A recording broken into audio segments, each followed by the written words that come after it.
forms of answers, forms of solutions, because there's going to be 3 different types of ways that they will ask you to solve the problem.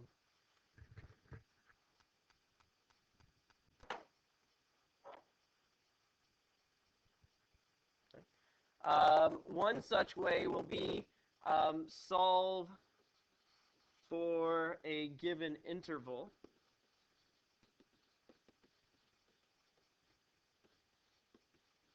For example, solve for the interval 0 is less than or equal to theta is less than 2 pi.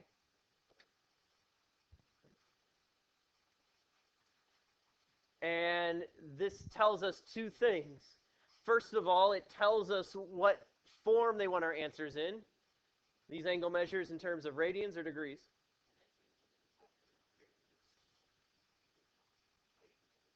Radians or degrees? Radians, okay?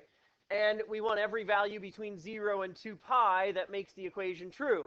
In other words, everything on the unit circle. Where 0 is included, in this case, 2 pi is not included.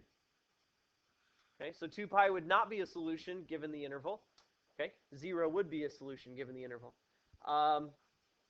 So we want all angles in the given interval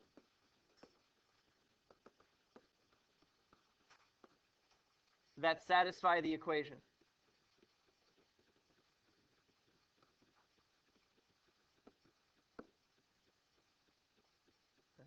So there's one. Second possible solution method would be just to solve the equation.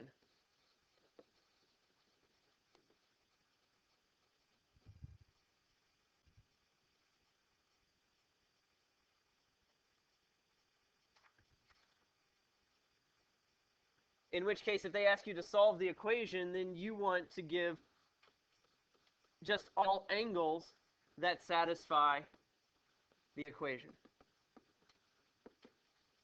There is no given interval. Okay. And if one angle satisfies the equation, then what other set of angles must satisfy that equation? Any angle coterminal to that. How many angles are coterminal to a given angle? An infinite number, which means that if it asks you to solve the equation, then your answer here will be written as expressions or as equations themselves.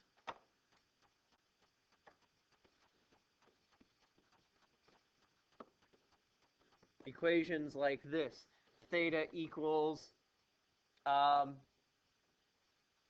angle measure plus 2 pi n, such that n is an integer, or 2 pi k, or whatever variable you so choose to use there. Please don't use theta or x or whatever the independent variable was.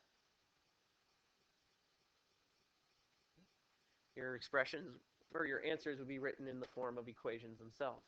All angles coterminal to a given angle, whatever the solution is.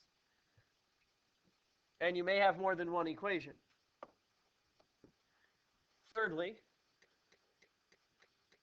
solve for the principal values.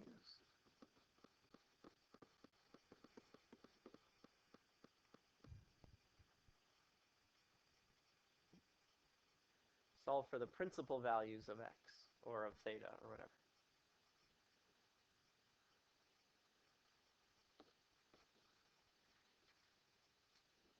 In which case, the interval, or it is a given interval. It's the interval that coincides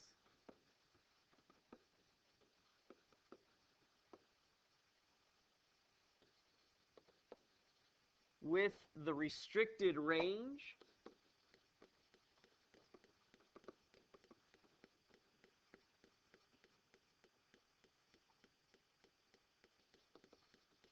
for the arc function. For the arc function.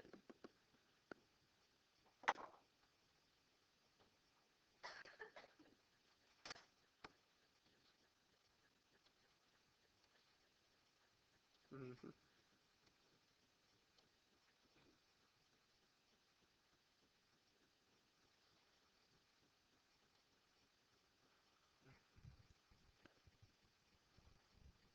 All right.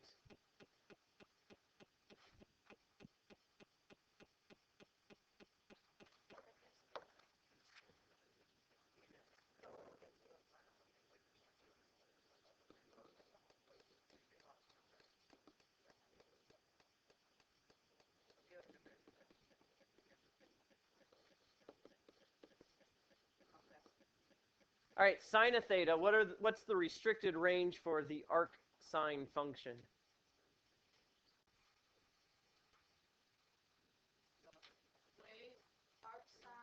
That's the range of sine, not arc sine.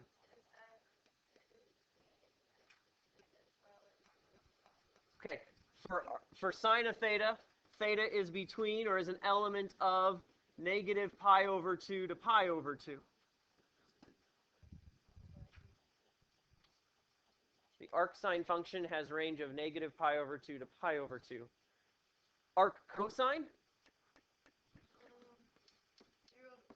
0 to pi inclusive.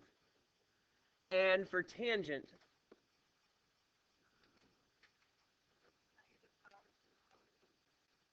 Good, negative pi over 2 to pi over 2 exclusive.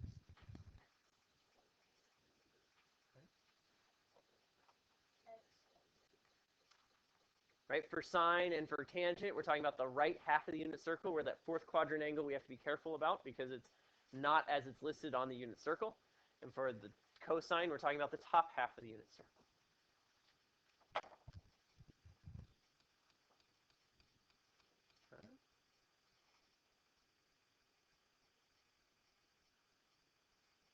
Questions there?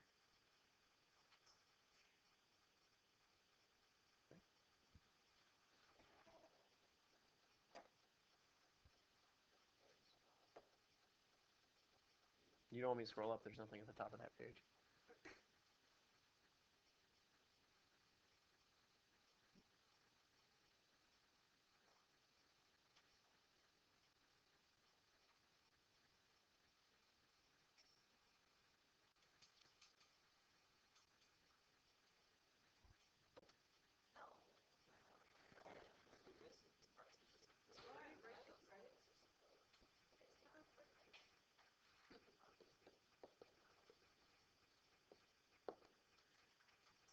So let's take a look here at, oops, let's try this again, sorry. We'll look at the different forms here for a specific equation. So for 0 to 2 pi, I'll get this right eventually. 0 is less than or equal to theta is less than 2 pi, which is the typical one they ask. Sometimes they do that in degrees. For the principal values, now we won't do every question where we answer or give the answer in all three ways, but the principal values and for just solving for all real x. Just solving the problem for all x's that are real numbers, or all theta that are real numbers. Wait, hold on, is this gonna, what did I put up here? Yeah, I put theta, so we should match our variables here. Theta.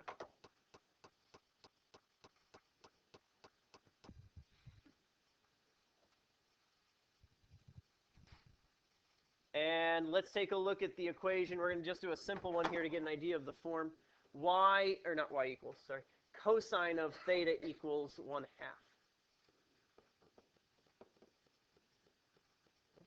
The equation cosine of theta equals 1/2.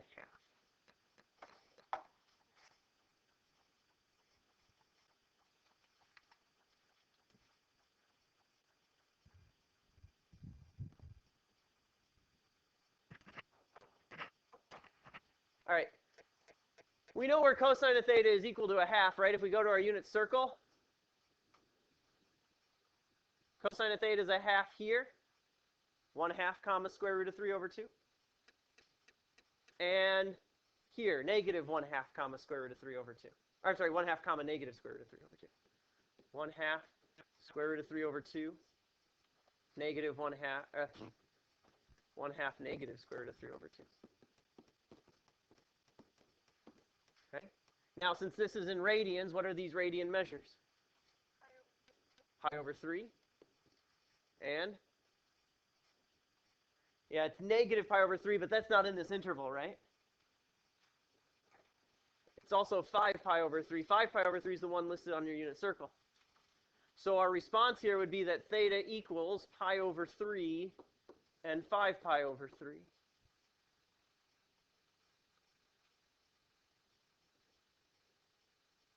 Well, cosine is the x-coordinate, right? So the x-coordinate is a half here and here. And so the angle measures that have an x-coordinate of a half are the radian measures, because this is a radian interval, pi over 3 and 5 pi over 3.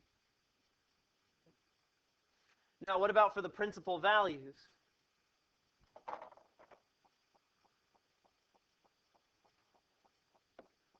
Well, the principal values for cosine are from where to where? 0 to pi. Here's 0, here's pi. The only place where the x-coordinate is 1/2 is right here. 1/2 comma square root of 3 over 2, which we already talked about what that angle measure was. And the principal values will always be in radians unless it states otherwise. So there, our only answer is pi over 3. It's the only value from 0 to pi.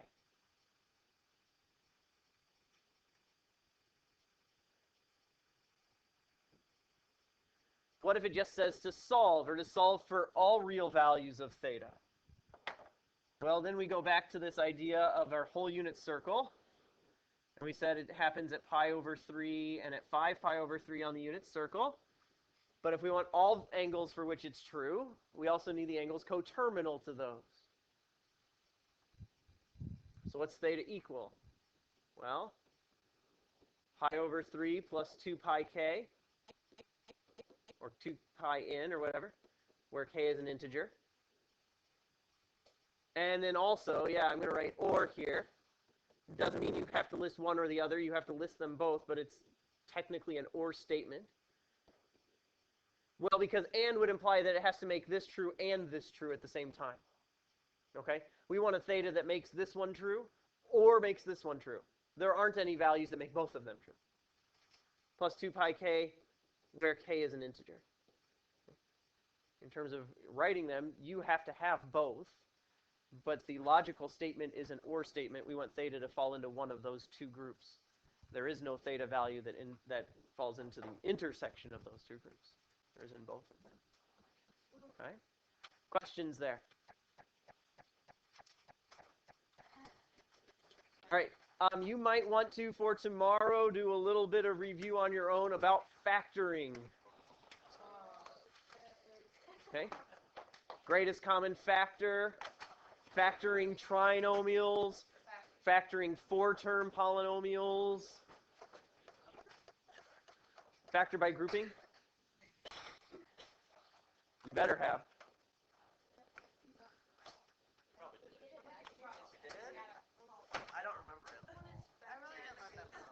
You should have done it in Algebra 1 as well.